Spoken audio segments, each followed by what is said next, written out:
Hello nursing student, today in the second lecture of nursing management of patient with mood disorders. तो हम लोगों ने पिछले class में मूड डिसऑर्डर एंड मेनिया के बारे में अच्छे तरीके से देखा था कि मूड डिसऑर्डर क्या होता है, फिर उसके क्लासिफिकेशन के बारे में देखा था, जहां पे हम लोगों ने देखा था कि 3 क्लासिफिकेशन होते हैं, mania, depression and bipolar disorder.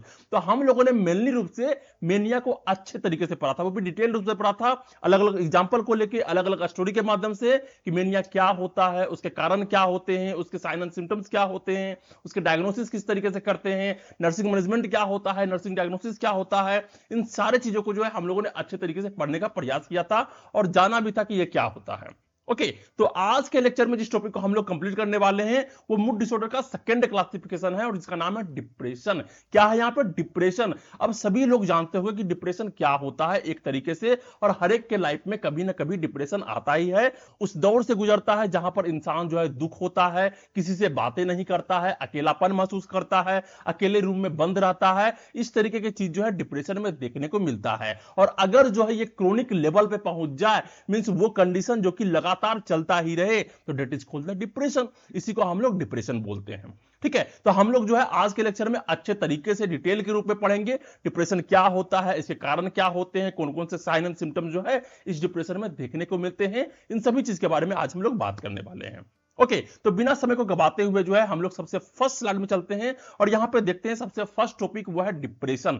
तो इससे पहले कि हम लोग डिप्रेशन के इंट्रो को देखें, डिप्रेशन को देखें और सारी चीज को देखें, सबसे पहले डिप्रेशन को समझते हैं एक स्टोरी के माध्यम से, क्योंकि स्टोरी जो है इंसान को समझ में आता है। क्योंकि कुछ ऐसे भी स्टूडेंट है जिसको समझ में नहीं आता है, फील नहीं होता कि आखिर यह है क्या। इंसान को फील होना चाहिए कि आखिर यह डिसऑर्डर होता क्या है। तो यहां पर एक कहानी है केक वाली सीमी की, और ये कहानी का शीर्षक है कि केक वाली सीमी अब रसोई में नहीं जाती। ओके, तो यहां पर जो इस कहानी को सबसे पहले मैं पढ़ता हूं। यहां पे कह रहा है कि सीमा एक बेकरी चलाती थी। बेकरी क्या है? जहां पर बिस्किट बनता है। तो सीमी जो है एक बेकरी चलाती थी और उनकी बनी हुई चीजें मोहल्ले भर में फेमस थी। वो हमेशा मुस्कुराती, हंसती और गुनगुनाती रहती थी। ठीक है, ये लड़की है, बहुत ही फेमस है, बहुत ही हंसमुख है, हंसती है, चिल्लाते रहती है या फिर गुनगुनाते रहती है। ओके, फिर यहां पे क्या होता है, लेकिन पति की अचानक मौत के बाद सीमा बदल गई। अब क्या होता है, यहां पे एक स्टिमुलस काम करता है और यहां पर उसके पति का डेथ हो जाता है। इस कारण से वो ट्रॉमा में चली जाती है और वहां पर जो है अब वो किसी से बातें नहीं करती,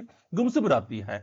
अब वह ना तो केक बनाती है, ना किसी से मिलती है, पूरे दिन अंधेरे कमरे में बैठी रहती है। फोन तक उठाना बंद कर दिया। दोस्तों को लगा वो सिर्फ दुखी है, पर असल में उसे मेजर डिप्रेशन था। जो है लोगों को लग रहा था कि वो दुखी है, इस कारण से वो बातें नहीं करती है, लेकिन वो मेजर डिप्रेशन में था। और यहां पे क्या क्या हुआ था, वो अंधेरे कमरे में बैठी रहती थी, किसी से बातें नहीं करती थी, किसी का फोन नहीं उठाती थी और जो है हमेशा जो है अकेलापन में रहती थी। किसके साथ हो रहा था ये सारी चीज? सीमी के साथ हो रहा था। फिर एक दिन उसके बचपन के दोस्त ने जबरदस्ती उसे डॉक्टर के पास ले गया और इलाज और काउंसलिंग के बाद सीमा ने उसे फिर से ओवन जलाया और अपनी जिंदगी में मिठास लौटाई। ओके, तो ये एक छोटा सा कहानी था जिसके माध्यम से हम लोगों ने समझा कि सीमी जो एक लड़की है वो बहुत हंसमुख थी, अच्छे से खेलती थी, कूदती थी, बिहेवियर बहुत अच्छा था। लेकिन एक दिन जो है उसके पति का डेथ हो जाता है। इसके कारण से वो ट्रॉमा में चली जाती है और बहुत सारे साइन एंड सिम्टम देखने को मिलते हैं, जैसे कि वो अंधेरे रूम में रहती है, किसी से बातें नहीं करती है, फोन नहीं उठाती है और जो है हंसती तो बिल्कुल भी नहीं है। और उसके बाद क्या होता है, लोगों को लगता है कि ये जो है सदमे में है, दुख में है, लेकिन जो है उसको क्या होता है, मेजर डिप्रेशन होता है। एक बार जो है उसका जो दोस्त होता है उसको लेके जाता है डॉक्टर के पास, और डॉक्टर के पास जाने के बाद सही तरीके से ट्रीटमेंट मिलता है और उसके बाद जो है फिर से जो है अपने लाइफ में आ पाती है। ओके, तो यहां पर जो है हम लोगों ने देखा कि डिप्रेशन क्या होता है और उसके साइन एंड सिम्टम्स क्या होते हैं, और इसलिए लास्ट में पॉइंट के रूप में बोला गया कि डिप्रेशन एक ब्लैकआउट जैसा है जिसमें रोशनी की जरूरत होती है। जब इंसान जो है डिप्रेशन में जाता है तो पूरा पूरा अंधेरा छा जाता है, किसी में जो है खुशी नहीं दिखता है, किसी में इंजॉयमेंट नहीं दिखता है, लेकिन उसको जो है एक मदद की जरूरत होती है और उसे जो है सही तरीके से ट्रीटमेंट दिया जाए, सही तरीके से उसका इलाज किया जाए, तो वो जो है सही हो सकती है और फिर से अपने नॉर्मल जिंदगी में आ सकती है। ओके, तो हम लोगों ने स्टडी को अच्छे तरीके से समझा। अब हम लोग नेक्स्ट चलते हैं और यहां पर देखते हैं इंट्रोडक्शन ऑफ डिप्रेशन।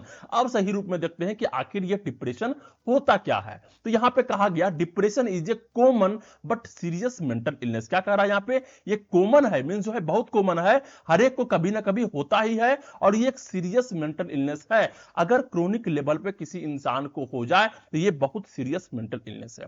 फिर यहां पे कह रहा है that effect how a person feel thinks and behave. ये इस तरीके से इफेक्ट करता करता है कि इंसान किस तरीके से फील करता है, उसका फीलिंग्स कैसा है, उसके थॉट्स कैसे हैं, उसके बिहेवियर कैसे हैं, इन सारे चीज को इफेक्ट करता है और इन सारे चीज को बदल देता है। इंसान के थॉट्स को बदल देगा, इंसान के फीलिंग्स को बदल देगा, इंसान के बिहेवियर तक को चेंज कर देता है। फिर यहां पे कह रहा है it is marked by persistent low mood. अगर इसको मार्क्ड किया जाए कि किस किस तरीके के चीज देखने को मिलते हैं, तो यहां पे कहा जा रहा है कि ये परसिस्टेंट लो मूड देखने को मिलता है। जब डिप्रेशन होता है तो यहां पे लगातार जो इंसान के अंदर लो मूड देखने को मिलेगा, लॉस ऑफ इंटरेस्ट देखने को मिलेगा, किसी चीज में उसको मन नहीं लगेगा, किसी चीज में उसको प्लेजर नहीं मिलेगा, चाहे वो डेली एक्टिविटीज ही क्यों ना हो, जो भी रोजमर्रा के काम है उसमें जो है उसको लॉस ऑफ इंटरेस्ट रहेगा, लॉस ऑफ प्लेजर रहेगा और various physical and emotional symptoms देखने को मिलेंगे। ओके, तो ये डिप्रेशन एक इसी तरीके का बीमारी है, एक इसी तरीके का डिसऑर्डर है जहां पर जो है सीरियस मेंटल इलनेस कहलाता है। यहां पे persistent low mood, loss of interest of pleasure और जो है फिजिकल एंड इमोशनल सिम्टम्स देखने को मिलते हैं। ठीक है, ये सिंपल सा इसका एक इंट्रोडक्शन था। नेक्स्ट यहां पे जो देखने को मिल रहा है वो कह रहा है कि depression can interfere with work. अब यहां पे इंसान जो है किसी से बातें नहीं करेगा, किसी से जो है अच्छे तरीके से मुस्कुरा के देखेगा नहीं, या फिर जो है वो अकेले रहने का प्रयास करेगा, तो सिंपल सी बात है कि उसके वर्क में जो है इंटरफेयर होगा ये डिजीज, या फिर रिलेशनशिप में, या फिर जो है सेल्फ केयर में अच्छे तरीके से अपने का ख्याल नहीं रखेगा, अपने रिलेशनशिप में सही तरीके से टाइम नहीं देगा, तो सिंपल सी बात है रिलेशनशिप भी टूट जाएगा। एंड कह रहा है कि it is multifactorial in causes. अगर इसके काउज के बारे में बात करें तो ये मल्टीफैक्टोरियल है, किसी एक कारण से नहीं हो सकता। यहां पे बहुत सारे कारण हो सकते हैं, चाहे वो बायोलॉजिकल कारण हो, जेनेटिक हो सकता है, साइकोलॉजिकल कारण हो सकता है, या फिर सोशल फैक्टर भी हो सकता है। किसी का पैसा खत्म हो जाए, लूट जाए, बर्बाद हो जाए, तो ऐसे में भी जो है इंसान जो है डिप्रेशन में आ जाता है। तो यहां पर जो ये मल्टीफैक्टोरियल कारण के कारण जो है ये डिप्रेशन जैसे डिसऑर्डर जो है इंसान के अंदर होते हैं। ओके, अब जो है हम लोग नेक्स्ट चलते हैं और यहां पर जो है नेक्स्ट टॉपिक को देखते हैं, और यहां पे कहा गया की फीचर्स। अब यहां पर जो डिप्रेशन है इसके कुछ की फीचर्स के बारे में बात करते हैं जो कि मेन रूप से देखने को मिलता है। इसके कुछ की फीचर इस तरीके से हैं। पहला कह रहा है कि कंटिन्यूअस सैडनेस और एम्प्टीनेस। मीन जो इंसान जो डिप्रेशन में रहेगा वो सबसे पहली बात होता है कि हमेशा सैडनेस रहता है, हमेशा दुख में रहेगा, और हमेशा उसको लगेगा एम्प्टीनेस, मीन जो है उसके जिंदगी में हमेशा खालीपन लगेगा। उसको लगेगा कि मेरे जीवन में जो है थोड़ा सा भी जो है रंग नहीं है, कलर्स नहीं है, कुछ भी नहीं है, मीन जो हम तो खाली बैठे हुए, मैं किसी काम का नहीं हूं, इस तरीके से जो है इस इंसान को लगेगा। लेक ऑफ इंटरेस्ट रहेगा इन हॉबीज और फन थिंग। वैसे हॉबी जिसमें उसको मजा आता था अब जो है उसमें उसको मजा नहीं आएगा, किसी भी फन थिंग्स में उसको मजा नहीं आएगा। फेटिक रहेगा और लो एनर्जी रहेगा, मीन जो हमेशा थका थका सा फील करेगा और उसको ऐसा लगेगा कि उसके अंदर जो है एनर्जी ही नहीं है। स्लीप प्रॉब्लम्स होगा, टू मच और टू लिटिल्स। सोएगा तो पूरा सोएगा, एकदम सोते ही है एक दो दिन तक, या फिर सोएगा ही नहीं। और होता है नेक्स्ट एपेटाइट चेंज, मीन जो है उसको जो है खाने नहीं खाएगा, भूख नहीं लगेगा, एपेटाइट चेंज हो जाएगा। पुअर कंसंट्रेशन, किसी चीज में फोकस नहीं कर पाएगा अच्छे तरीके से। फीलिंग्स और गिल्ट और वर्थलेसनेस, उसको ऐसा लगेगा कि जो भी हुआ है उसका कारण मैं ही हूं। कोई भी प्रॉब्लम होएगा तो उसको लगेगा इस प्रॉब्लम का जड़ जो है मैं ही हूं, और अपने आप को वर्थलेसनेस समझेगा कि मैं किसी काम का नहीं हूं। ओके, फिर उसके अंदर जो है सुसाइडल थॉट्स देखने को मिलेंगे अगर सीवियर केसेस में जो है डिप्रेशन पहुंच जाता है तो इस तरीके के की फीचर्स हैं जो कि इंसान के अंदर देखने को मिलते हैं जब एक इंसान जो है डिप्रेशन में जाता है तो। ओके, नेक्स्ट हम लोग देखते हैं यहां पर नेक्स्ट टॉपिक को, जहां कहा गया प्रिवेलेंस एंड इंपैक्ट। आखिर इसका प्रिवेलेंस क्या है, इंपैक्ट क्या है, किस किस तरीके से जो है ये फैला हुआ है, किस किस को ज्यादा होता है, इन सारी चीज के बारे में हम लोग थोड़ा सा बात करते हैं। ओके, ये भी इंपॉर्टेंट होता है। तो यहां पे कहा गया कि डिप्रेशन इज वेरी कॉमन। सबसे पहले कहा गया बहुत कॉमन है, सभी को कभी ना कभी तो थोड़ा बहुत तो होता ही है, माइल्ड रूप में ही हो, तुमको भी हुआ ही होगा। ओके, तो डिप्रेशन इज वेरी कॉमन, और स्पेशली ये ओमेन में ज्यादा देखने को मिलता है 20 से 26%, और कंपेयर टू मेन जो कि मेन में 8 to 12% देखने को मिलता है, तो ओमेन में ज्यादा देखने को मिलता है। नेक्स्ट यहां पे कहा बाइपोलर डिप्रेशन, मीन जो है जहां मेनिया और जो है डिप्रेशन दोनों होते हैं, तो वो वाला जो डिप्रेशन होता है वो स्टार्ट होता है 18 इन मेन, मीन जो है 18 साल के बाद जो है मेन में स्टार्ट हो जाता है, और 20 के बाद जो है ओमेन में स्टार्ट हो जाता है। ये सारा जो है डाटा है जो कि जो है अच्छे तरीके से रिसर्च करने के बाद जो है देखने को मिलता है। नेक्स्ट यहां पे कहा गया more common in people with poor social connection. ऐसे लोग जो कि समाज से हट के रहते हैं, लोगों से दोस्ती नहीं करते हैं, उसके फ्रेंड्स नहीं होते हैं, रिलेटिव से बातें नहीं करते हैं, अकेले रहते हैं, वैसे इंसान जो है डिप्रेशन में ज्यादा जा सकते हैं। ओके और यहां पे एग्जांपल के तौर पे बोला गया कि जो डाइवोर्स होते हैं, जिसका जो है डाइवोर्स हुआ होता है, सेपरेटेड होते हैं या फिर लोनली लोनली रहते हैं, वैसे इंसान जो है बहुत जल्दी जो है डिप्रेशन में चले जाते हैं। नेक्स्ट यहां पे कहा गया suicide risk is highest in spring and again in October. October के महीने में या फिर स्प्रिंग के सीजन में जो है यहां पे सुसाइडल रिस्क जो है ज्यादा देखने को मिलता है। फिर यहां पे नेक्स्ट कहा जा रहा है डिप्रेशन ऑफन को exist with the substance uses, anxiety और मेडिकल इलनेसेस मीन जो है वैसे डिप्रेशन जो कि जो है कभी कभी सब्सटेंस यूज करने वाले को भी होता है, एंजाइटी वाले पर्सन को ज्यादा करके होता है, और मेडिकल इलनेस से जो ग्रसित होते हैं, जिसको कैंसर हो गया है, डायबिटीज हो गया है, हार्ट डिजीज हो गया है, ऐसे इंसान में जो है डिप्रेशन ज्यादा देखने को मिलता है, क्योंकि वो टेंशन में रहता है कि मैं कब ठीक होऊंगा, किस तरीके से मेरा इलाज होगा, मेरे पास उतने पैसे नहीं है, तो इस कारण से जो है वो जल्दी डिप्रेशन में चले जाते हैं। ओके फिर यहां पर नेक्स्ट देखने को मिल रहा है कि WHO predict depression will be the second leading cause of disability world wide. अब यहां पर WHO ने प्रिडिक्ट किया है कि जो इंसान नाकाम हो जाते हैं या फिर डिसेबल हो जाते हैं, वो सेकेंड नंबर पर लीडिंग कॉज है, किसके कारण, वो डिप्रेशन के कारण। आखिर सेकेंड नंबर में जो है ये कॉज है डिप्रेशन, जिसके कारण से जो है इंसान निकम्मा हो जाते हैं या फिर डिसेबल हो जाते हैं, किसी काम के लायक नहीं रहते हैं। ये जो है WHO ने प्रिडिक्ट किया था। ओके तो ये प्रिवेलेंस एंड इंपैक्ट है जिसके बारे में जो है हम लोगों ने देखा, जो कि जो है डिप्रेशन के बारे में था। अब नेक्स्ट हम लोग चलते हैं और यहां पर नेक्स्ट टॉपिक को देखते हैं, जो कहा गया ICD-10 क्लासिफिकेशन ऑफ डिप्रेशन। हम लोगों ने जो है ICD-10 के बारे में जो है मेनिया में भी देखा था। ये क्या होता है, international classification of disease and disorder जो भी होता है। यहाँ पे अभी जो है 11 चल रहा है और यहाँ पर जो ICD-10 और ICD-11 के मामले में जो है हम लोग यहाँ पे देखते हैं। तो सबसे पहले यहाँ पे कोडिंग किया गया था, क्योंकि जो इसको जो है F चैप्टर में बांटा गया था। तो अगर हम लोग बात करते हैं डिप्रेशन का, तो यहां पे F32.0 F32.1 से लेकर के जो है F33 तक जो है लेके जाया गया है, और यहां पर जो है सारे डिप्रेशन आते हैं। तो F32.0 जो है यहां पे देखने को मिलता है माइल्ड डिप्रेसिव एपिसोड। ये सारे चैप्टर्स से हैं, ठीक है, ये चैप्टर्स के जो है कोड हैं। फिर यहां पे आता है F32.1 जहां पे देखने को मिलता है मॉडरेट डिप्रेसिव एपिसोड। फिर होता है F32.2 जहां पे सीवियर विदाउट साइकोसिस। फिर F32.3 जो है severe with psychotic symptoms. F32.8 जहां पे आता है एटाइपिकल डिप्रेशन। फिर आता है F32.9 जहां पे आता है अनस्पेसिफाइड डिप्रेसिव एपिसोड्स। F33 में आता है रिकरेंट डिप्रेसिव डिसऑर्डर।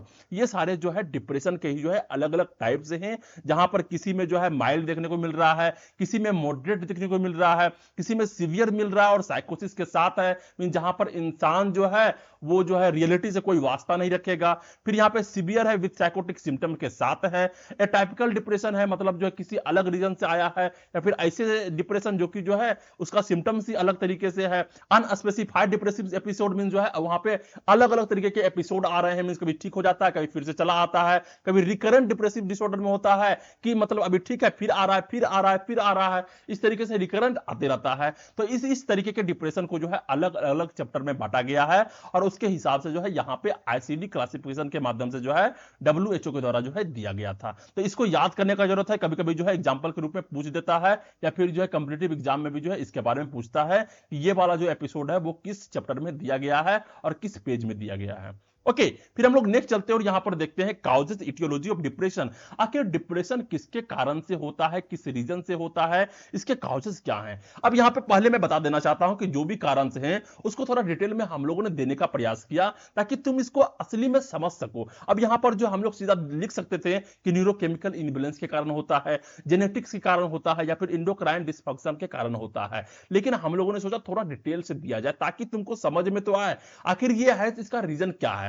अब तुम्हारे हिसाब से जो है तुम इसको अलग तरीके से लिख सकते हो सकता है तुम जो है इसको एक एक पॉइंट के रूप में ही लिखो, या फिर पूरे तरीके से इसको लिख सकते हो ताकि तुमको समझ में आए।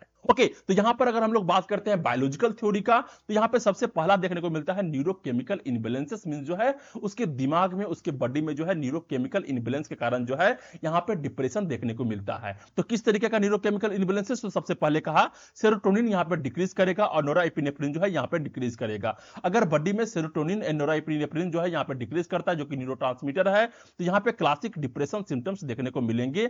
और अगर जो है डिसरेगुलेशन ऑफ एसिटाइलकोलिन और गाबा और एसिटाइलकोलिन जो है यहां पे डिसरेगुलेट होता है, तो भी जो है यहां पे डिप्रेशन के सिम्टम्स देखने को मिलते हैं। तो ये सारे क्या हैं, ये सारे जो है न्यूरोट्रांसमीटर हैं, जिसके बारे में हम लोगों ने पिछले क्लास में भी जो है अच्छे तरीके से बताया था कि ये सारे क्या होते हैं, किस तरीके से वर्क करते हैं, किसके कारण जो है हमें हमारे शरीर में जो है अलग अलग तरीके के मेंटल डिसऑर्डर देखने को मिलते हैं। क्योंकि जो है जो काम होता है न्यूरोट्रांसमीटर का, वो काम होता है सिग्नल को जो है हमारे सेंस ऑर्गन से लेके माइंड तक पहुंचाना, फिर माइंड से जो है पूरे बॉडी में पहुंचाना, जिसके कारण से हमारे एक्शन रेगुलेट होते हैं, हमारे बिहेवियर रेगुलेट होते हैं। ओके, फिर यहां पे सेकंड देखने को मिलता है जेनेटिक्स, मीन जो है जेनेटिक के कारण भी जो है ये हो सकता है। तो depression is more likely if A close relative has it, अगर तुम्हारे क्लोज रिलेटिव जो है वो डिप्रेशन के शिकार हैं, उसके अंदर डिप्रेशन है, तो हो सकता है कि तुम्हें भी हो जाए। तो आइडेंटिकल ट्विन जो होते हैं, वैसे ट्विन जो कि जो है सेम होते हैं, सेम टाइम पे पैदा होते हैं, एक ही साथ पैदा होते हैं, तो उसमें 70% चांसेस होता है कि अगर एक को है तो दूसरे को भी जो है ये डेवलप हो सकता है। नेक्स्ट होता है endocrine dysfunctions, mean endocrine gland जो है सही तरीके से काम नहीं कर रहा है, तो एचपीए एक्सिस डिसफंक्शन होता है, जिसके कारण से जो है कोर्टिसोल जो है यहां पे बढ़ जाता है। और ये कोर्टिसोल क्या होता है, ये एक स्ट्रेस हार्मोन होता है, और अगर जो है स्ट्रेस हार्मोन बहुत ज्यादा हो जाएगा तो तुम्हारे बॉडी में जो है स्ट्रेस का सिम्टम जो है देखने को मिलेगा।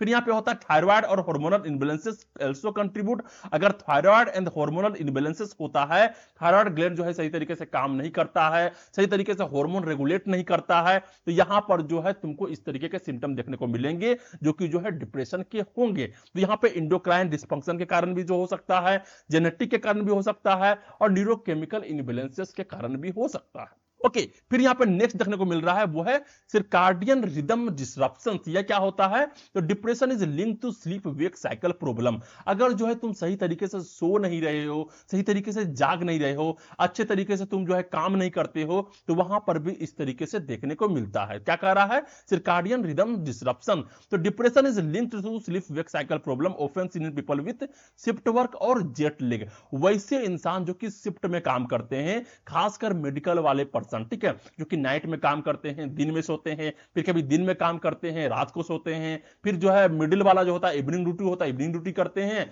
फिर जो है रात को या दिन को सोते हैं। तो इस तरीके के पर्सन में जो है ज्यादा करके देखने को मिलता है, क्योंकि इंसान का जो है रात में सोना अनिवार्य है, अगर रात में नहीं सोता है तो उसको दिन में सोना ही चाहिए, और हमेशा जो है उसका स्लीप साइकिल जो है बदलते रहेगा, तो ऐसे में भी जो है इंसान डिप्रेशन में जा सकता है। ओके, नेक्स्ट यहां पे आता है ब्रेन स्ट्रक्चर चेंजेस। जहां पर हो सकता है कि तुम्हारे ब्रेन में चोट लग गया हो, लॉस ऑफ ब्रेन सेल हो गया हो, या फिर फ्रंटल लोब का, सेरेबेलम का, या फिर जो है बेसल गैंग्लिया का, तो ऐसे में भी जो इस तरीके के सिम्टम देखने को मिलते हैं। मींस जो है तुम्हारे अंदर जो है ब्रेन ट्रॉमा हुआ है, ब्रेन में चोट लग गया है, किसी तरीके का टिश्यू का जो है वहां पे इंजुरी हो गया है, तो ऐसे में भी जो है इस तरीके के सिम्टम देखने को मिल सकते हैं। नेक्स्ट यहां पे आता है साइकोसोशियल थ्योरी। अब साइकोसोशियल थ्योरी के हिसाब से यहां पे कौन कौन कॉजेज हो सकते हैं, पहले हम लोगों ने क्या देखा था, बायोलॉजिकल थ्योरी, यहां पे जेनेटिक्स था, अलग अलग चीज थे, ब्रेन स्ट्रक्चर था।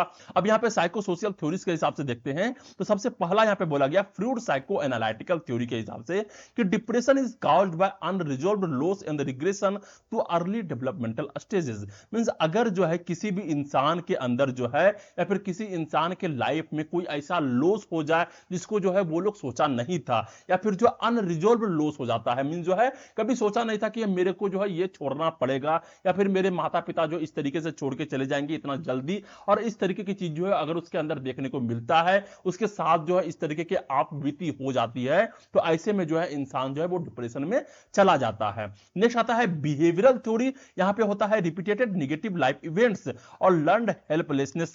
अगर इंसान के साथ जो है एक ही नेगेटिव लाइफ इवेंट जो है बार बार हो, उसके साथ जो है किसी तरीके का जो है अपमान हो रहा हो, या फिर उसके साथ जो है बेइज्जती हो रहा हो, उसको लगता हो कि मेरे को कोई हेल्प करने नहीं आ रहा है, मैं इसी तरीके से जी रहा हूं, मेरे को कोई हेल्प नहीं करता है, मैं पागल हो गया हूं, तो इस तरीके के अगर नेगेटिव लाइफ इवेंट जो है उसके साथ लगातार हो रहे हो, तो वो जो है डिप्रेशन में चला जाता है और सीख लेता है हेल्पलेसनेस, मीन जो है उसको किसी तरीके से जो है हेल्प नहीं चाहिए और वो किसी को हेल्प भी नहीं करेगा।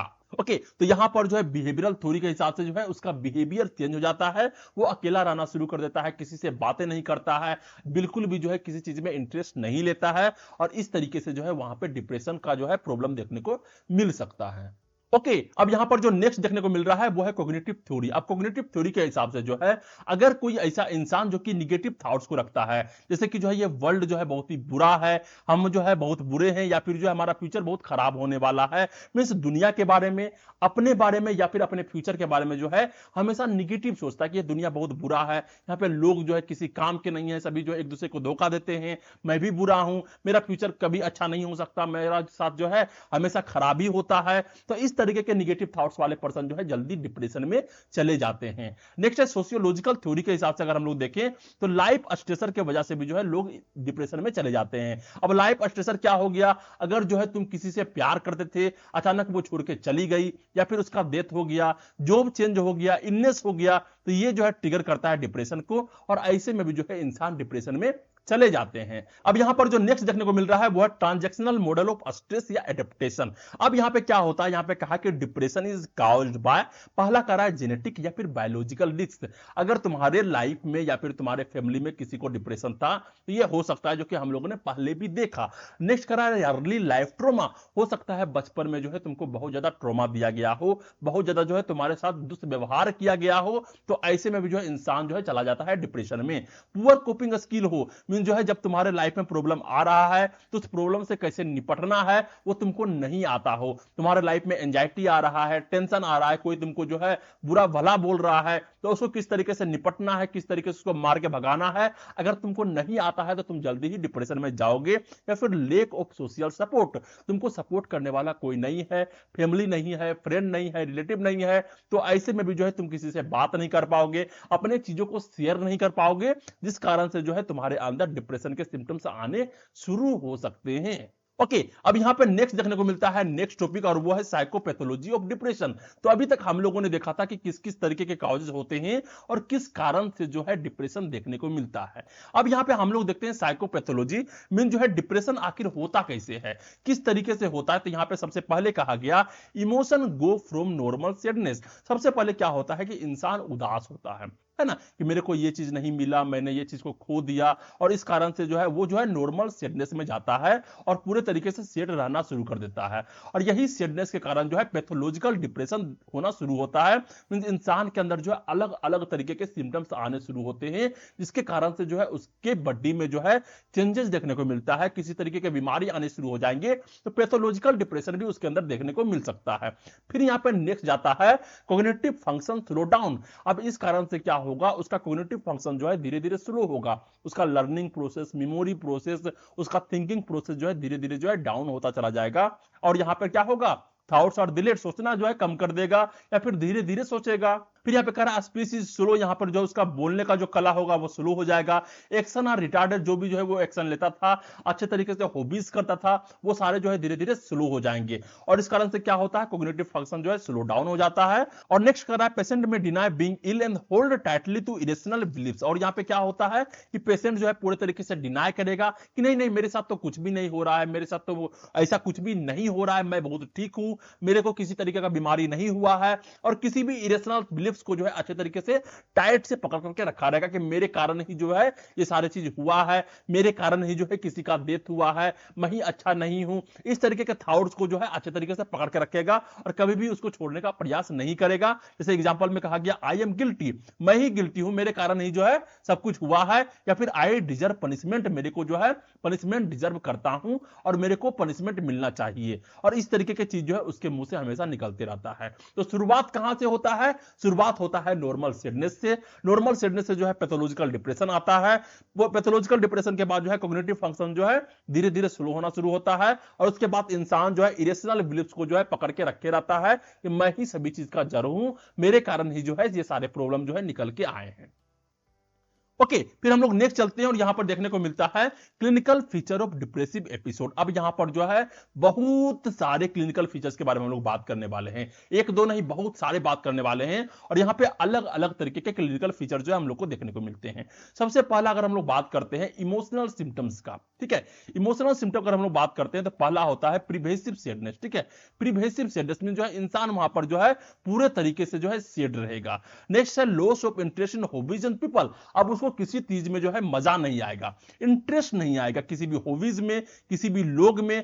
होपलेसनेस, उसको जो है होपलेसनेस रहेगा, मीन जो है उसको किसी तरीके का आशा नहीं रहेगा, mean nothing will get better, mean कुछ भी जो है अच्छा नहीं होगा, सब कुछ खराब हो चुका है, अब हमारा लाइफ जो है खराब ही रहेगा, थोड़ा सा भी उसके अंदर जो है होप देखने को नहीं मिलेगा। नेक्स्ट है हेल्पलेसनेस, उसको ऐसा लगता है कि मेरे को कोई मदद करने नहीं आएगा, I can't do anything about it, और मैं जो है ये चीज को अब नहीं कर सकता हूं, मैं कुछ भी नहीं कर सकता हूं, मेरे साथ कुछ भी अच्छा नहीं होने वाला है। फिर अपने आप को वर्थलेसनेस महसूस करेगा, मींस उसको लगेगा कि आई एम ए वर्डन, मैं जो है एक बोझ हूं, मेरे को जो है कोई रखना नहीं चाहता है, मैं बेकार हूं, इस तरीके का जो है वो फील करेगा। And guilt over small things, अगर कुछ भी थोड़ा सा चीज हो जाता है तो उसके मामले में जो है पूरी तरीके से गिल्ट में रहेगा कि मेरे कारण से ही जो ये सारे चीज हुआ है, मेरे को ऐसा नहीं करना चाहिए था, मेरे को जो है सजा मिलना चाहिए, है ना। तो इस तरीके की चीज जो है उसके अंदर देखने को मिलेंगे। And that is the emotional symptoms, जो उसके इमोशन पे वर्क कर रहा है। अब यहां पे नेक्स्ट देखने को मिलता है वो है सुसाइडल आइडिएशन। अब इंसान को जो है सुसाइडल के थॉट्स आएंगे, मीन थिंकिंग अबाउट डेथ, अपने डेथ के बारे में सोचेगा, या फिर feeling that life is meaningless, उसको लगेगा कि मेरा लाइफ जो है मीनिंगलेस है, कोई काम का नहीं है, मैं कुछ करता नहीं हूं, सिर्फ खाता हूं, पड़े रहता हूं, सोता हूं, मेरे को मर ही जाना चाहिए, इस तरीके की चीज जो है उसके थॉट्स में आएंगे। और मे मेक ए प्लान और इवन अटेम्प्ट सुसाइड, और जो है वो अलग अलग तरीके का प्लान बनाएगा कि किस तरीके से सुसाइड करना है, या फिर जो है वो सुसाइड को अटेम्प्ट भी करने का प्रयास करेगा। तो इस तरीके के सुसाइडल आइडिएशन जो है इंसान के अंदर देखने को मिलते हैं जब जो है एक इंसान का डिप्रेशन में जाता है। अब यहां पर जो नेक्स्ट सिम्टम देखने को मिलता है वो है साइकोमोटर सिम्टम। तो साइकोमोटर सिम्टम में जो है किस तरीके से मूवमेंट करते हैं, वहां पर मूवमेंट जो है उसका स्लो हो जाता है। तो सबसे पहले यहां पे देखने को मिल रहा है साइकोमोटर रिटार्डेशन। साइकोमोटर रिटार्डेशन में क्या होता है, slow walking, slow thinking, mean जो है वो सोचेगा स्लो स्लो, कुछ भी चीज को बोलना रहेगा तो बहुत स्लो स्लो तरीके से बोलेगा, या फिर जो है वॉकिंग जो होता है उसका बहुत धीरे धीरे तरीके से बोलेगा, में से बहुत धीरे धीरे तरीके से चलेगा, उसको ऐसा लगेगा कि मेरे लाइफ में कुछ भी नहीं है, चलो ठीक है, हो रहा है तो हो ही रहा है, इस तरीके से जो है चीजें उसके अंदर जो है चलनी शुरू हो जाती है। फिर इन ओल्डर एडल्ट अगर जो है हम लोग बात करते हैं बड़े बड़े बुजुर्ग के बारे में, तो यहां पर एजिटेशन देखने को मिलता है, थोड़ा थोड़ा बात से जो है वो एजिटेट हो जाएगा, उसको बात करने का मन नहीं करेगा, किसी भी चीज में जो है इंटरेस्ट नहीं लेगा, या फिर रेस्टलेस रहेगा, या फिर एंसियस रहेगा, हमेशा जो है एंसियस रहेगा, हमेशा एंजाइटी में रहेगा, कुछ भी चीज को सोचते रहेगा, या फिर रेस्टलेस रहेगा, उसको थोड़ा सा भी जो है हमेशा आराम मिलेगा ही नहीं, हमेशा पागल जैसा जो है उछलता कूदता रहेगा, या फिर जो है हमेशा बैठ के सोचते रहेगा। ठीक है, तो ये सारे जो है क्या है, डिप्रेशन के सिम्टम्स हैं। अब यहां पर जो नेक्स्ट सिम्टम देखने को मिल रहा है वो है साइकोटिक सिम्टम। ठीक है, साइकोटिक सिम्टम जो है सीवियर केसेस में देखने को मिलता है, अगर जो है डिप्रेशन बहुत हाई लेवल पे पहुंच जाए तो वहां पर साइकोटिक सिम्टम्स देखने को मिलते हैं, जहां पर रियलिटी से वास्ता नहीं होता है। तो यहां पर सबसे पहला कहा क्या, हेलुसिनेशन। अब इंसान के अंदर जो है हेलुसिनेशन देखने को मिलेगा, मींस हियरिंग, ब्लेमिंग और सेड वॉइसेस।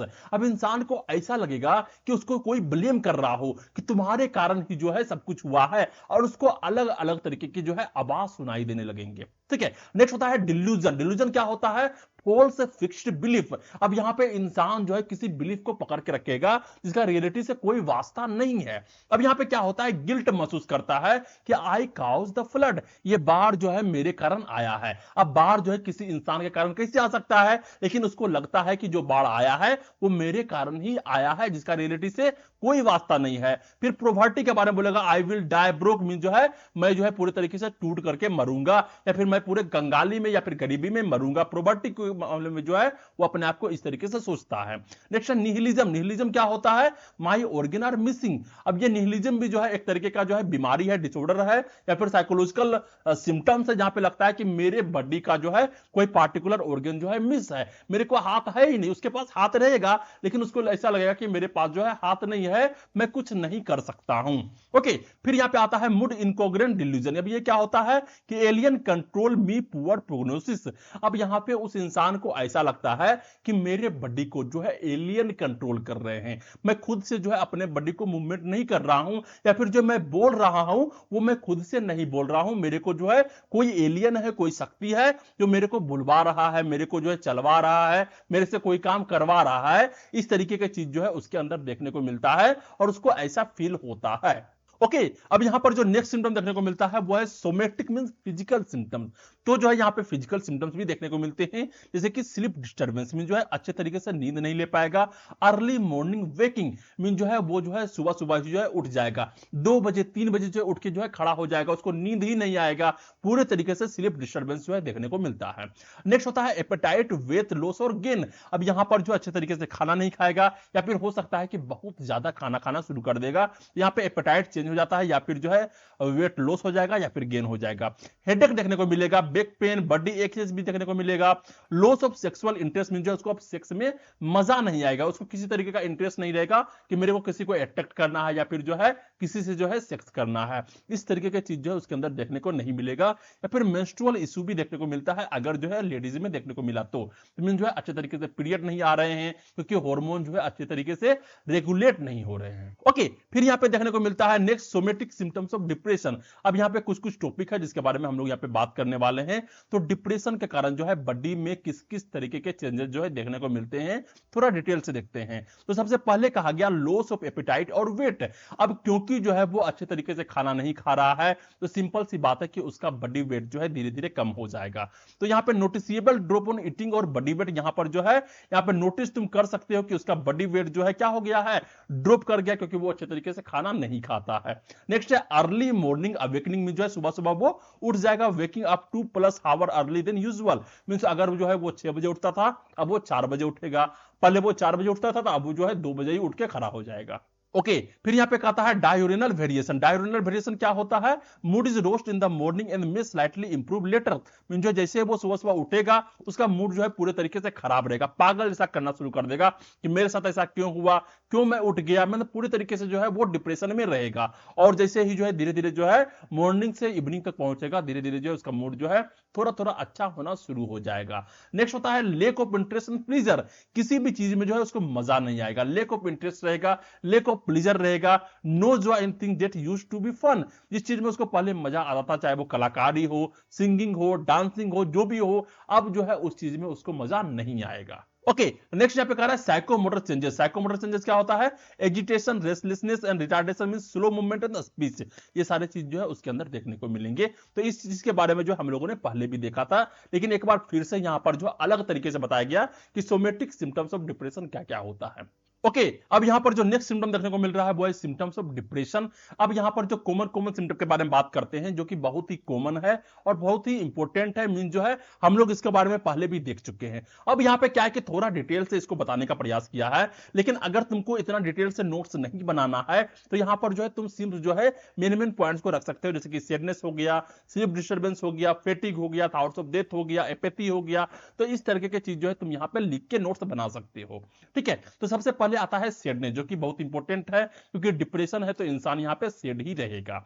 नेक्स्ट है स्लीप डिस्टर्बेंस, मीन जो है या फिर उसके अंदर जो है इंसोम्निया देखने को मिलेगा, या फिर जो है हाइपरसोम्निया देखने को मिलेगा, मींस कम सोएगा या फिर बहुत ज्यादा सोएगा। फिर होता है फेटिग। फेटिग में क्या होता है, feeling tired all the time even after resting. Mean rest करने के बाद भी जो है वो अपने आप को जो है ऐसा फील करेगा कि मैं बहुत थका हुआ हूं, और लेक ऑफ एनर्जी जो है उसके अंदर है।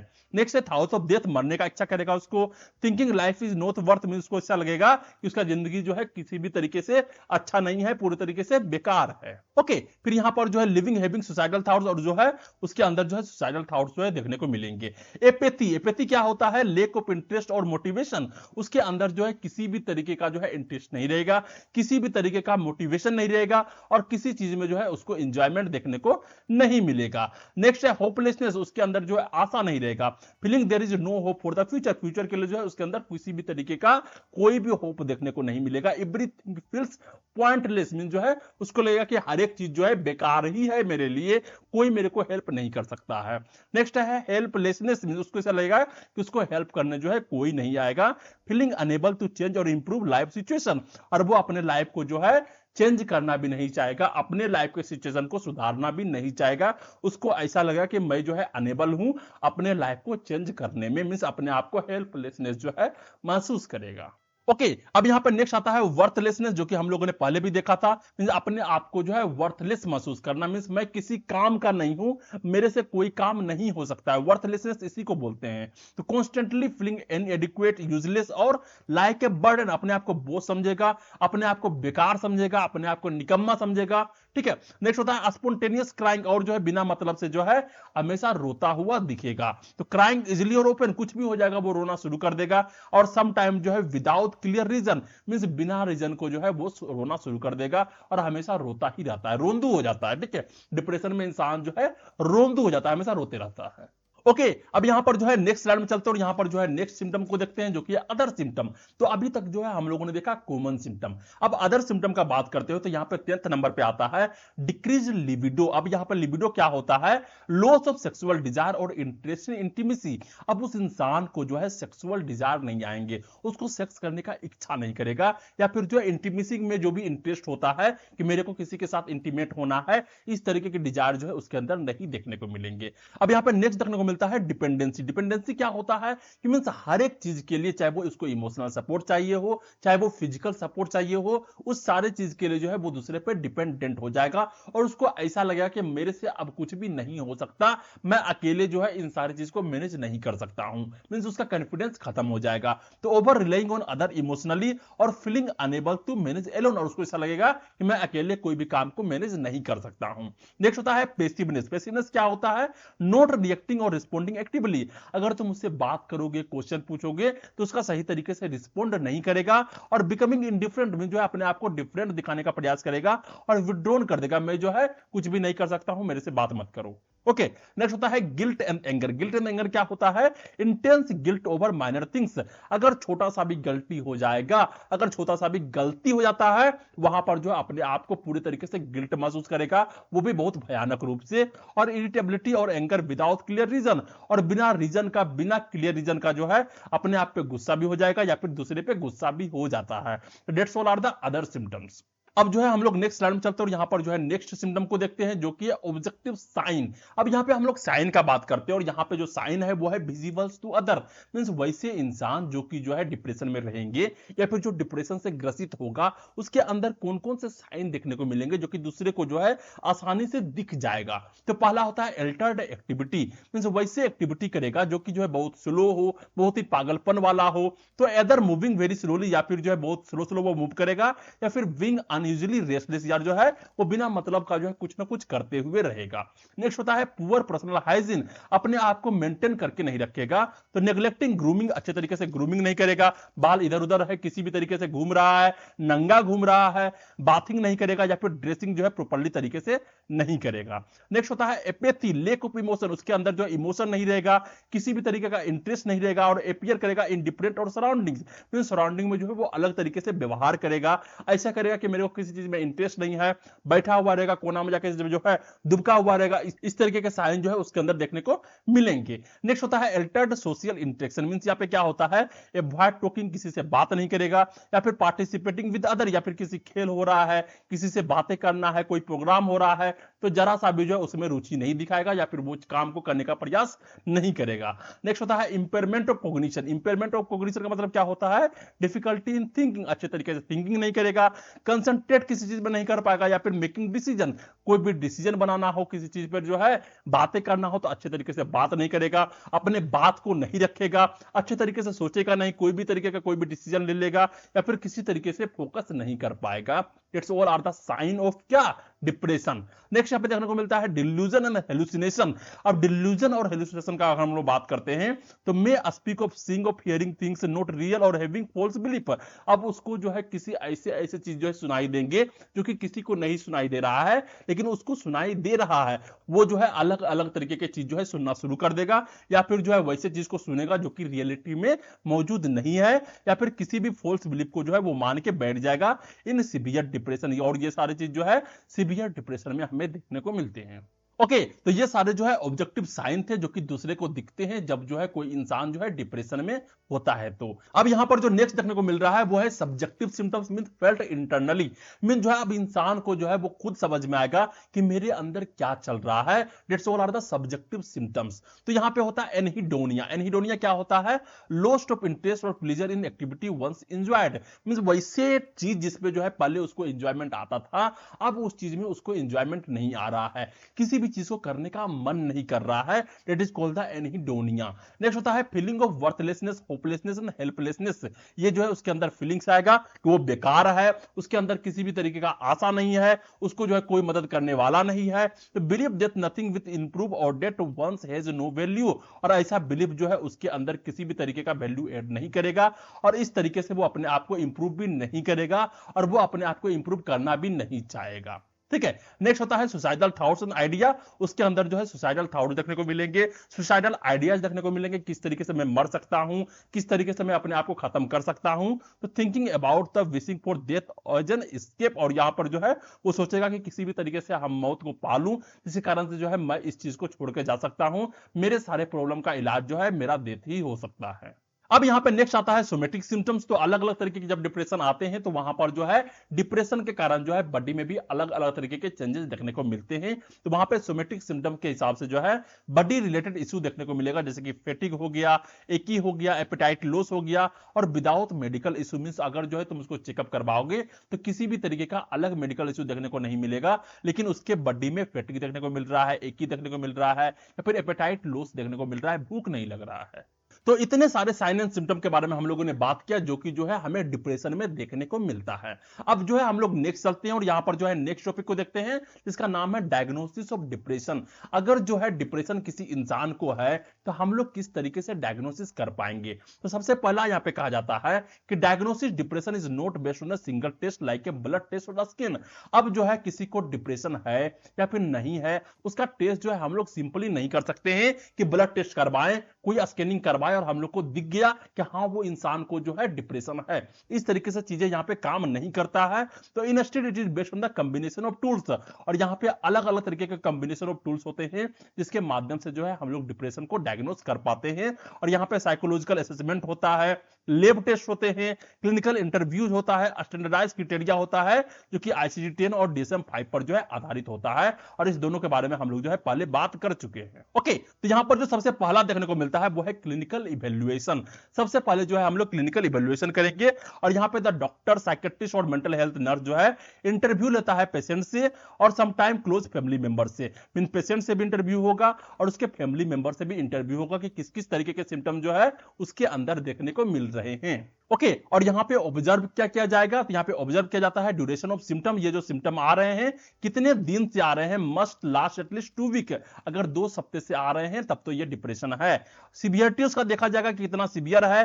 टाइप ऑफ सिम्टम देखने को मिलता है, मूड, थिंकिंग एंड बिहेवियर। उसका बिहेवियर किस तरीके से चेंज हो रहा है, उसका थिंकिंग किस तरीके से चेंज हो रहा है, मूड किस तरीके से चेंज हो रहा है, इन सारी चीज को जो है हम लोग वहां पे देखते हैं। और नेक्स्ट होता है इंपैक्ट ऑन डेली लाइफ, और जो इस तरीके के जो सिम्टम्स है उसके डेली लाइफ में जो है किस तरीके से इंपैक्ट कर रहा है। उसका स्लीप पैटर्न कैसा है, ईटिंग पैटर्न कैसा है, रिलेशनशिप कैसा है, वर्क कैसा है, और इन सारी चीज को जो है हम लोग यहां पे देखने का प्रयास करते हैं। और क्यों देखते हैं इस सारी चीज को, तो depression is not just sadness.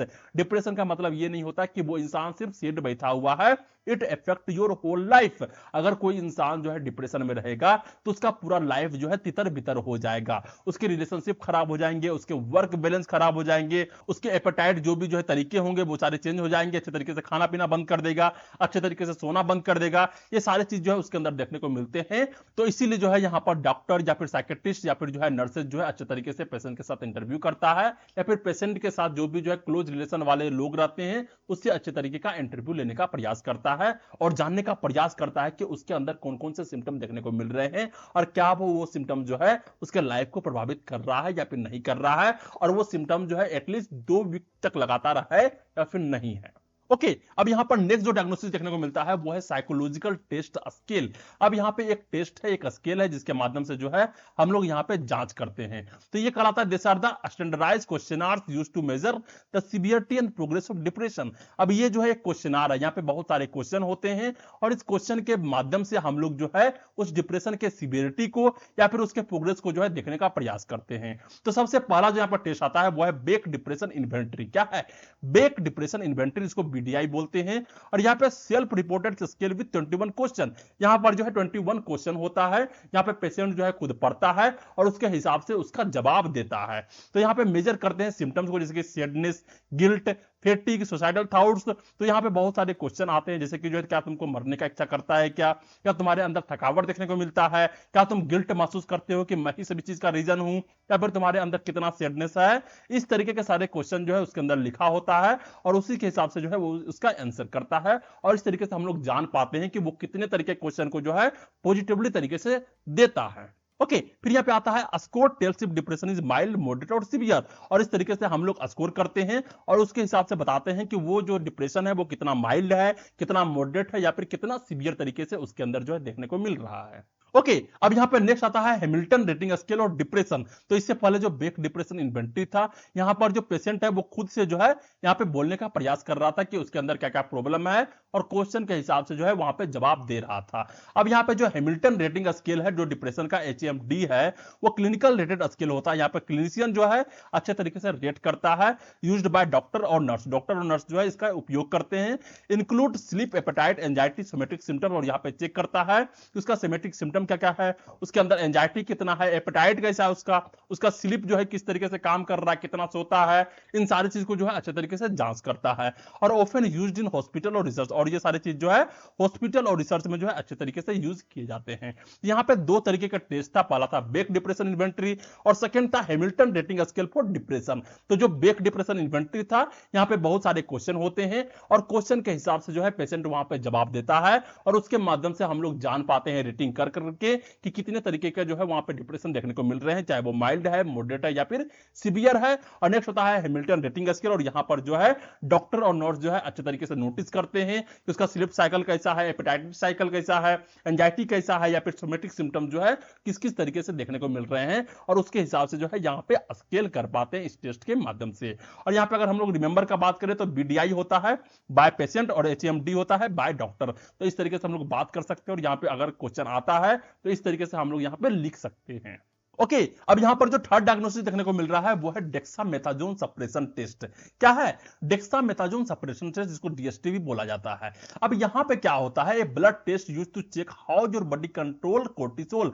ये एक तरीके के ब्लड टेस्ट होता है, और जहां पे हम लोग को चेक करना होता है कि हमारा बॉडी जो है कोर्टिसोल हार्मोन को किस तरीके से रेगुलेट कर रहा है, किस तरीके से कंट्रोल कर रहा है। और ये जो कोर्टिसोल होता है वो कहलाता है स्ट्रेस हार्मोन। ओके, तो यहां पर जो है पहले क्या होता है कि डेक्सामेथासोन या स्टेरॉइड होता है जो कि गिवन करते हैं सप्रेस कोर्टिसोल। ठीक है, तो डेक्सामेथासोन जो है ब्लड में दिया जाता है पेशेंट को, ताकि जो है कोर्टिसोल को सप्रेस कर सके। फिर यहां पे क्या होता है कि नॉर्मल रिस्पांस अगर होगा तो कोर्टिसोल गोज डाउन, अगर जो उसके बॉडी में जो है कोर्टिसोल का मात्रा कम होगा वो जो है धीरे धीरे करके डाउन चला जाएगा। लेकिन अगर डिप्रेशन होता है तो स्पेशली मेजर डिप्रेशन में जो है कोर्टिसोल रिमेन हाई, फिर डेक्सामेथासोन देने के बाद भी जो है कोर्टिसोल हाई होता है। तो अगर डेक्सामेथासोन देने के बाद भी जो है बॉडी में कोर्टिसोल हाई है, मतलब जो है उसके बॉडी में डिप्रेशन है, या फिर वो जो है डिप्रेशन डिसऑर्डर से ग्रसित है। ओके, तो ये सिंपल सा टेस्ट है। यहां पर डेक्सामेथासोन जो है एंटी का काम करता है कोर्टिसोल का, और जैसे ही जो है वो कोर्टिसोल बॉडी में रहता है, इंसान जो है डिप्रेशन में चला जाता है। और जैसे ही जो है डेक्सामेथासोन डालेगा तो कोर्टिसोल को नीचे जाना चाहिए, लेकिन अगर जो है डेक्सामेथासोन को जाने के बाद भी जो है बॉडी में कोर्टिसोल जो है नीचे नहीं जा रहा है, मतलब जो है उसके अंदर डिप्रेशन है, और बहुत ज्यादा मात्रा में जो है उसके अंदर जो है कोर्टिसोल भरा पड़ा है। ओके, अब यहां पर नेक्स्ट लाइन कह रहा है कि help detect problem in the brain stress system HPAxis and support diagnosis of biological depression. अब यहां पे क्या कह रहा है कि इस कारण से जो है, इसके मदद से जो है हम लोग डिटेक्ट कर पाते हैं प्रॉब्लम को, कि आखिर ब्रेन स्ट्रेस सिम्टम में किस तरीके का प्रॉब्लम है, या फिर सपोर्ट करता है डायग्नोसिस को, जो कि बायोलॉजिकल डिप्रेशन को हमें दिखाने का प्रयास करता है कि आखिर इसके बॉडी में जो है किस तरीके का हार्मोन्स का रेगुलेट हो रहा है, या फिर कोर्टिसोल बहुत ज्यादा मात्रा में ज्यादा है, जिसके कारण से जो है उसके अंदर जो है डिप्रेशन देखने को मिल रहा है। नेक्स्ट जो टेस्ट होता है वो होता है टॉक्सिकोलॉजी स्क्रीनिंग। क्या है? Toxicology screening. अब ये क्या होता है, यहां पे रूल्स होता है सब्सटेंस इंड्यूस्ड डिप्रेशन। अगर वैसे इंसान जो कि बहुत ज्यादा मात्रा में सब्सटेंस लेते हैं, अल्कोहल लेते हैं, गांजा लेते हैं, या फिर चरस लेते हैं, तो इस तरीके से जो है अगर उसके कारण जो है डिप्रेशन देखने को मिल रहा है, तो यहां पर टॉक्सिकोलॉजी स्क्रीनिंग करवाया जाता है। तो अगर जो है ब्लड और यूरिन टेस्ट जो है डिटेक्ट किया जाता है कि अगर उसके ब्लड में अल्कोहल का मात्रा है, कैनाबिस का मात्रा है, कोकीन है, LSD है, तो यहां पे पता लग जाता है। तो ये जो है यूजफुल होता है when patient has confusion, sudden changes और सब्सटेंस यूज हिस्ट्री। अगर पेशेंट जो है सब्सटेंस यूज जो है कर रहा होता है हिस्ट्री में, मीन जो है बहुत ज्यादा मात्रा में उसको लत लगा हुआ रहता है, या फिर अचानक से बदल जाता है, या फिर जो उसके अंदर जो है कंफ्यूजन देखने को मिलता है, किसी भी चीज को बार बार सोचते रहना, उसके थॉट चेंज हो जाना, उसके बिहेवियर चेंज हो जाना, तो ऐसे में जो है यहाँ पे टॉक्सिकोलॉजी स्क्रीनिंग जो है करवाया जाता है। तो ये सारे जो है डायग्नोसिस थे, जिसके माध्यम से जो है हम लोग डायग्नोस कर सकते हैं कि एक इंसान को डिप्रेशन है या फिर नहीं है, या फिर किस कारण से जो है डिप्रेशन उसके उसके अंदर देखने को मिल रहा है। ओके, अब यहां पे नेक्स्ट जो है हम लोग डायग्नोसिस को देखते हैं, वो है ICD-10 डायग्नोस्टिक क्राइटेरिया। अब ICD-10 क्या था? International classification of disease. और यहां पर जो है जो भी सिम्टम दिए हुए रहते हैं WHO के द्वारा, वहां पे हम लोग जो है पेशेंट के सिम्टम से मिलाते हैं, और अगर जो है मैच कर जाता है तो यहां पे हम लोग बोल सकते हैं कि हाँ, इंसान को जो है डिप्रेशन था या फिर डिप्रेशन है। तो according to ICD-10 to diagnose a depressive episode the patient must have two symptoms. पहला है कोर सिम्टम्स और दूसरा है एडिशनल सिम्टम। तो कोर सिम्टम क्या होता है? यहाँ पे at least 2 for this 2 weeks mean जो है इस तीनों में से कोई 2 सिम्टम जो है 2 हफ्ता तक लगातार होना चाहिए। ओके, तो यहाँ पे 3 सिम्टम दिए गए हैं, इसमें से 2 होना ही चाहिए 2 वीक्स तक। तो यहाँ पे सबसे पहला है depressed mood most of the day and every day.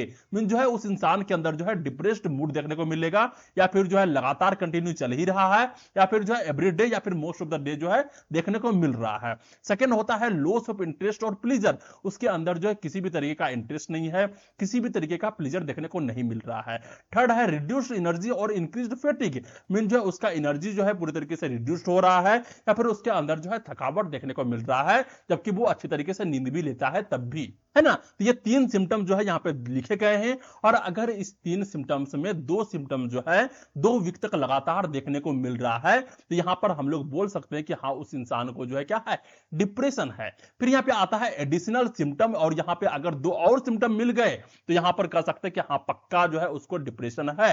तो पहला होता है पुअर कंसंट्रेशन, सेकेंड होता है लो सेल्फ एस्टीम, थर्ड होता है गिल्ट और वर्थलेसनेस, फोर्थ होता है सुसाइडल थॉट्स, फिफ्थ होता है स्लीप प्रॉब्लम्स, और सिक्स्थ होता है एपेटाइट वेट चेंजेस। तो यहां पर जो है 6 और सिम्टम के बारे में बात किया गया है, और यहां पे लास्ट में कहा गया कि अगर माइल्ड डिप्रेशन है तो यहां पे 4 सिम्टम्स पक्का देखने को मिलेंगे, और 2 सिम्टम्स इसका रहेगा और 2 सिम्टम जो है इसमें से रहेंगे। और अगर जो है यहां पे डिप्रेशन मॉडरेट है तो यहां पे 6 सिम्टम देखने को मिलेंगे। हो सकता है ये 3 रहे और हो सकता है ये भी 3 रहे, ठीक है, लेकिन ये 2 पक्का होना ही चाहिए।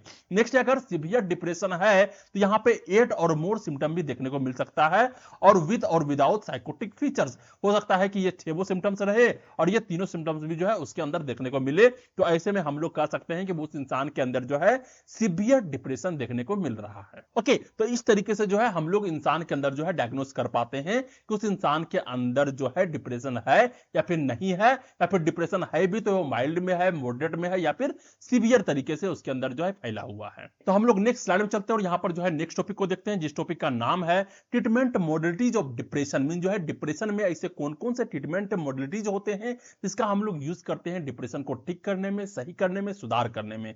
तो यहां पर सबसे पहले हम लोग बात करते हैं साइकोफार्मेकोलॉजी मींस मेडिसिन। ऐसे कौन कौन से मेडिसिन होते हैं जिसके माध्यम से जो है हम लोग यहां पर जो है डिप्रेशन जैसे सिम्टम्स को जो है सुधार कर पाते हैं। तो सबसे पहले जो यहां पे आता है एंटी डिप्रेसेंट, जिसके बारे में हम लोगों ने अच्छे तरीके से बात भी किया था, अच्छे तरीके से देखा भी था एक पार्टिकुलर लेक्चर में।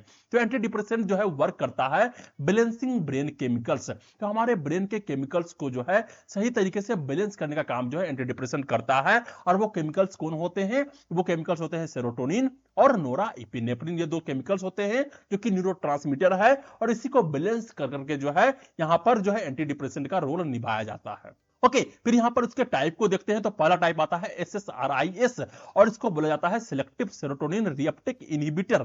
मींस क्या होता था, जब प्री सिनेप्टिक न्यूरॉन से जो है पोस्ट सिनेप्टिक न्यूरॉन तक जो है जो भी न्यूरोट्रांसमीटर निकल रहा होता था, तो वो प्री सिनेप्टिक न्यूरॉन से निकलने के बाद जो है वो फिर से जो है प्री सिनेप्टिक न्यूरॉन में घुस जाता था। तो उस रिएप्टिक को रोकने के लिए जो है ये SSRIs जो है दिया जाता है, जो कहा जाता है selective serotonin reuptake inhibitor, inhibit कर देता है और ये बूस्ट करता है सेरोटोनिन को। और इसके एग्जांपल दिए गए थे फ्लुक्सोटिन एंड सेट्रालाइन। नेक्स्ट यहां पे आता है TCA। TCS क्या होता है? ट्राइसाइक्लिक एंटी डिप्रेसेंट, और ये जो है इंक्रीज करता है नोराएपिनेफ्रिन को और सेरोटोनिन को। सेरोटोनिन को जो है शॉर्ट में 5-HTP बोला जाता है।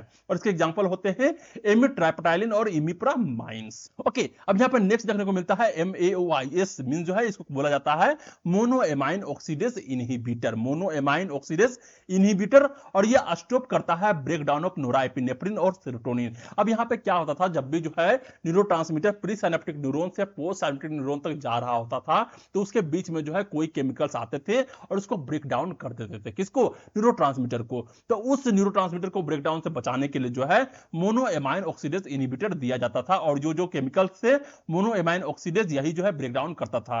तो इसको इनहिबिट कर दिया जाता था, जिसके माध्यम से जो है नोराएपिनेफ्रिन और जो है सेरोटोनिन का ब्रेकडाउन नहीं होगा। और इसका एग्जांपल के रूप में दिया गया क्या क्या, फेनल्जाइन और जो है आइसोकार्बोक्साइड, ठीक है। और यहां पे अदर ड्रग्स के बारे में बात करते हो तो यहां पर जो है विप्रोपियोन और जो है मेप्रोटाइलाइन जो है न्यूअर ड्रग्स हैं, इसका यूज किया जाता है डिप्रेशन को हटाने में या फिर डिप्रेशन को सही करने में। तो ये था साइकोफार्मेकोलॉजी मेडिसिन, जिसके माध्यम से जो है एंटी डिप्रेसेंट के तौर पे जो है काम किया जाता है। नेक्स्ट यहां पे देखने को मिलता है फिजिकल थेरेपी, और फिजिकल थेरेपी पे आता है ईसीटी, जिसके बारे में हम लोगों ने अच्छे तरीके से बात किया था। ईसीटी होता है इलेक्ट्रोकन्वल्सिव थेरेपी, जहां पर जो है ब्रेन में जो है क्या करते हैं, शॉक देते हैं, करंट देते हैं for severe depression with suicide risk. अगर जो है इंसान के अंदर जो है सुसाइड रिस्क देखने को मिल रहा है तो यहां पे ईसीटी भी देते हैं। लाइट थेरेपी देते हैं, जिसके बारे में हम लोगों ने बात किया था, used for seasonal affective disorder, जो है किसी भी ऋतु में किसी भी वेदर में जो है अगर जो है उसके अंदर जो है सीजनल अफेक्टिव डिसऑर्डर देखने को मिल रहा है तो वहां पे लाइट थेरेपी दिया जाता है। नेक्स्ट होता है टीएमएस, ट्रांसक्रेनियल मैग्नेटिक स्टिमुलेशन, और वीनस वेगस नर्व स्टिमुलेशन। यहां पर जो है मैग्नेट का यूज करते हैं, अलग अलग पोजीशन में जो है दिमाग पे रखा जाता है और उसके हिसाब से जो है वहां के नर्व को जो है स्टिमुलेट किया जाता है। तो स्टिमुलेट करता है ब्रेन एरिया को यूजिंग मैग्नेटिक और इलेक्ट्रिक इंपल्स के माध्यम से। ओके, फिर यहां पे आता है साइको सोशल ट्रीटमेंट, जिसके बारे में हम लोगों ने बहुत तरीके के थेरेपी के बारे में देखा था। तो साइको थेरेपी हो गया, कॉग्निटिव थेरेपी हो गया, सपोर्टिव थेरेपी हो गया, ग्रुप थेरेपी हो गया, फैमिली थेरेपी हो गया, बिहेवियरल थेरेपी हो गया। इस सारे माध्यम से जो है उस इंसान को जो है थेरेपी दिया जाता है, जिसके माध्यम से जो है इंसान के अंदर डिप्रेसिव जो भी जो है सिम्टम देखने को मिल रहे हैं उस सारे को कम किया जाता है। तो यहां पर जो है सारी चीज को हम लोगों ने पहले ही अच्छे तरीके से बता चुका है क्या होता है, एक एक को जो है पूरा डिटेल से बताया है, तो यहां पे बताने का जरूरत नहीं है। और यहां पे हम लोगों ने लिख भी दिया है कि ये क्या होता है, किस तरीके से वर्क करता है। तो हम लोग नेक्स्ट स्लाइड में चलते हैं और यहां पर जो है नेक्स्ट टॉपिक को देखते हैं, जिस टॉपिक का नाम है नर्सिंग मैनेजमेंट। तो हम लोगों ने अलग अलग मेडिकेशन को भी देखा, जिसके माध्यम से जो है हम लोग जो है डिप्रेशन को सही कर सकते हैं। अब हम लोग देखते हैं नर्सिंग मैनेजमेंट में जो है नर्स का क्या रोल होगा और किस तरीके से वो डिप्रेशन जैसे पेशेंट को जो है मैनेज कर पाएगा। ओके, तो यहां पर सबसे पहले दिया गया है नर्सिंग असेसमेंट इंक्लूड।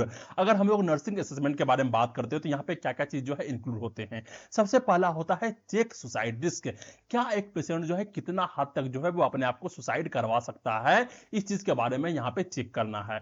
स्पेशली अगर मेल जो है 40 साल से ज्यादा हो, लिविंग एलोन अकेला रहता हो, हेज ए सुसाइड प्लान, और उसके पास जो है सुसाइड प्लान है या फिर वो सुसाइड करने के बारे में बातें करता है, रिकवरी फेज में है। मेन रूप से जो है अगर पेशेंट जो है वो डिप्रेशन में था, अब जो है वो रिकवरी फेज में है, तो ज्यादा चांस है कि वो अपने आप को सुसाइड करवा सकता है।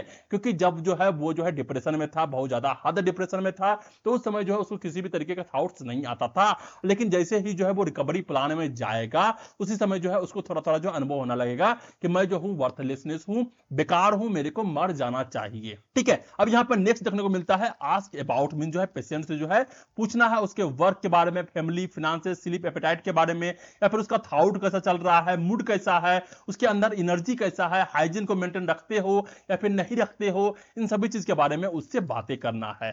वॉच करना है क्या चीज के लिए, तो सैडनेस क्या उसके अंदर देखने को मिल रहा है, स्लो थिंकिंग है या नहीं है, हेलुसिनेशन क्या कर रहा है या फिर नहीं कर रहा है, सोमेटिक कंप्लेंट्स कर रहा है क्या, मींस एचए आ रहे हैं या फिर फैटिग आ रहे हैं, या फिर चेंज इन स्लीप और एपेटाइट अगर उसके अंदर देखने को मिल रहा है, तो उन सारी चीज को जो है हमें देखते रहना है कि पेशेंट के अंदर जो है किस किस तरीके के सिम्टम जो है देखने को मिल रहे हैं। और एक्सेस करना है whether patient need help for hygiene, eating और टॉयलेटिंग, जो है पेशेंट को हेल्प चाहिए क्या, क्या उसको हाइजीन करने के लिए जो है उसको हेल्प चाहिए, खाने के लिए हेल्प चाहिए या फिर टॉयलेट जाने के लिए हेल्प चाहिए, इस चीज को भी जो है उसको देखते रहना है और उसको एक्सेस भी करवाना है। एनी सुसाइडल आइडियाज और प्लान, अगर किसी भी तरीके का सुसाइडल आइडियाज को आ रहा है, किसी भी तरीके का प्लान बना रहा है, तो उसको हमें जो है जानना बहुत जरूरी हो जाता है कि उसके अंदर क्या चल रहा है।